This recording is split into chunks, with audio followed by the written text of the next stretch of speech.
Hello everyone.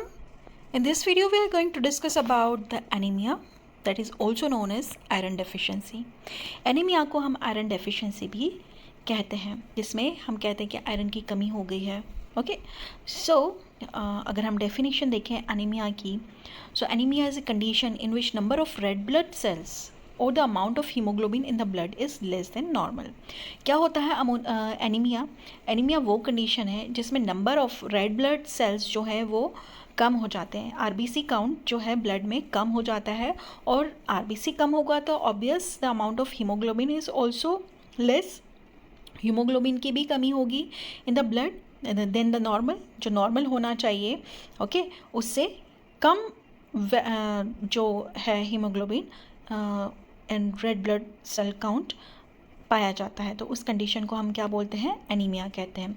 And iron deficiency anaemia is the most common type of anaemia. Okay iron की कमी की वजह से जो एनीमिया होता है वो most common type of anaemia है, caused by lack of iron in the body. Iron की कमी हो जाती है बॉडी में, उस वजह से होता है. अब इसके कॉजेज़ क्या हो सकते हैं? कौन कौन सी वजह हो सकती है कि आपके आरबीसी काउंट लेस हो गए हैं, हीमोग्लोबिन की कमी आ गई? So inadequate intake of iron in diet. आप खाने में प्रॉपरली आयरन की इनटेक नहीं ले रहे हैं.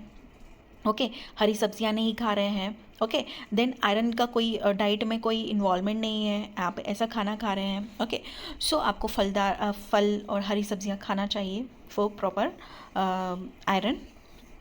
ओके देन इंक्रीज रिक्वायरमेंट, जैसे प्रेगनेंसी में बेबी की भी ग्रोथ होती है तो वहाँ पर आपको हीमोग्लोबिन ज़्यादा, आपको आरबीसी ज़्यादा चाहिए ब्लड में. ओके सो इंक्रीज रिक्वायरमेंट, जब बॉडी की रिक्वायरमेंट बढ़ जाती है हीमोग्लोबिन की एंड आरबीसी की, और हम प्रॉपरली डाइट में नहीं ले पा रहे हैं हीमोग्लोबिन ड्यूरिंग प्रेगनेंसी या फिर ग्रोथ या फिर स्पोर्ट्स के दौरान या एडल्ट्स के दौरान, ओके देन ये कमी देखी जा सकती है. देन क्रोनिक ब्लड लॉस, जैसे मैंशुरेशन के दौरान, एमसी जो के दौरान, या फिर जीआई ब्लडिंग, गैस्ट्रोइंटेस्टाइनल ब्लडिंग के दौरान बहुत ज़्यादा ब्लड लॉस हो गया है, अल्सर्स के दौरान या पाइल्स के दौरान बहुत ज़्यादा ब्लड लॉस हो गया है, तो इसमें भी क्रोनिक ब्लड लॉस हो जाता है. इस वजह से आयरन की डेफिशिएंसी हो जाती है. देन पुअर एब्जॉर्प्शन, आप खा तो रहे हैं लेकिन उस आयरन का जो एब्जॉर्प्शन है वो इंटेस्टाइन में नहीं हो पा रहा है, और आपकी एब्जॉर्प्शन नहीं होगा तो वो ब्लड में नहीं जाएगा. Okay iron so coeliac disease में ये होता है, या फिर आपके पेट में जो है वॉर्म्स डीवॉर्मिंग करवाते हैं, बच्चों को कीड़े की दवाई देते हैं, जैसे हुक वॉर्म का इन्फेक्शन हो गया है या सीलिएक डिसीज़ हो गई है, तो उस कंडीशन में आयरन का पूरा एब्जॉर्प्शन हो रहा है. देन फ्रीक्वेंट प्रेगनेंसी, अगर किसी लेडीज़ को बार बार प्रेगनेंसी हो रही, फ्रीक्वेंट हर साल वो प्रेग्नेंट हो रही है, तो उस कंडीशन में भी आयरन की डेफिशिएंसी हो जाती है. Then low birth weight and prematurity in infant. Okay जो प्री मैच्योर बेबी अगर इन्फेंट आया है या उसका बर्थ वेट जो है वो लो है, तो इस कंडीशन में भी एनीमिया देखा जाता है.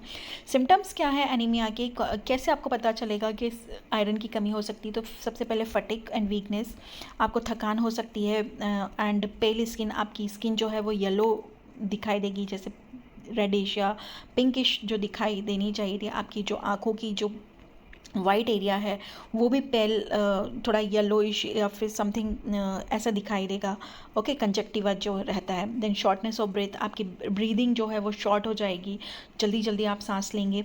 ओके देन डिजीनेस और हेडेक, आपको बहुत ज़्यादा डिजीनेस मतलब सुस्ती महसूस होगी, हेडेक होगा, कोल्ड हैंड्स रहेंगे, आपके हाथ जो है वो ठंडे रहेंगे, फीट भी ठंडे रहेंगे. देन ब्रिटल नेल्स, आपके नेल्स जो है वो ब्रिटल क्रैक मतलब चैपी हो जाएंगे, बार बार टूटेंगे. हेयर फॉल बहुत ज़्यादा होगा, पुअर कंसंट्रेशन एंड इरिटेबिलिटी होगी, कंसंट्रेशन नहीं बना पाएंगे किसी काम के, एंड बहुत ज़्यादा इरिटेशन होगा, चिड़चिड़ापन होगा. And then palpitation. Okay palpitation की भी यहाँ पे कंडीशन देखी जाती है. अब इसका ट्रीटमेंट क्या है? What is the treatment of anaemia? So सबसे पहला ट्रीटमेंट है ओरल आयरन सप्लीमेंट. आपको ओरल आयरन सप्लीमेंट्स लेना चाहिए, जैसे ferrous sulphate and ferrous fumarate का जो टेबलेट्स आते हैं वो आपको लेना चाहिए. Take with vitamin C, vitamin C के साथ आयरन का जो है एब्जॉर्प्शन बहुत अच्छे से होता है. आयरन रिच डाइट लेना चाहिए. जैसे ग्रीन लीफ वेजिटेबल है, जैगरी है, डेट्स है, पल्सेस है, मीट है, एग है, नट्स है, ये आपको लेना चाहिए। देन ट्रीट अंडरलाइनिंग कॉजेस जैसे ब्लीडिंग है या वर्म्स है या मैल अब्जॉर्प्शन है, ओके, उसको उन कॉजेस को ट्रीट करवाना चाहिए। देन सीवियर केसेस में नीड IV आयरन। बहुत ज़्यादा सीवियर केस है, बहुत ज़्यादा डाउन हो गया है RBC काउंट, तो उस कंडीशन में हमें IV आयरन देने की ज़रूरत पड़ती है या ब्लड ट्रांसफ्यूशन हमें देना पड़ता है, ब्लड बाहर से चढ़वाना पड़ता है, ओके।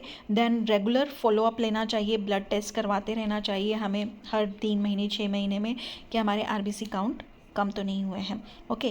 प्रिवेंशन क्या है, अगर एनीमिया आपको नहीं चाहिए तो आप बैलेंस डाइट खाइए, आयरन सप्लीमेंट लीजिए, specially in duration of pregnancy, and deworming करवाइए एंड गुड हाइजीन को मेंटेन करके रहिए।